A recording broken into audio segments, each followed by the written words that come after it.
Hello guys, അപ്പോൾ നമുക്കിന്ന് one tap ചെയ്യാൻ നോക്കാം. ഫസ്റ്റ് നിങ്ങൾ സെറ്റിങ്സൊക്കെ നേരെയാക്കണം. പിന്നെ ഡ്രാഗ് ചെയ്ത് പഠിക്കണം, നല്ലോണം ഡ്രാഗ് ചെയ്ത് പഠിക്കണം ഇതുപോലെ.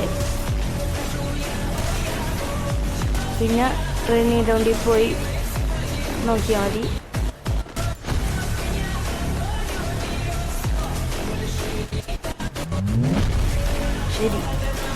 ശരി ഗൈസ്.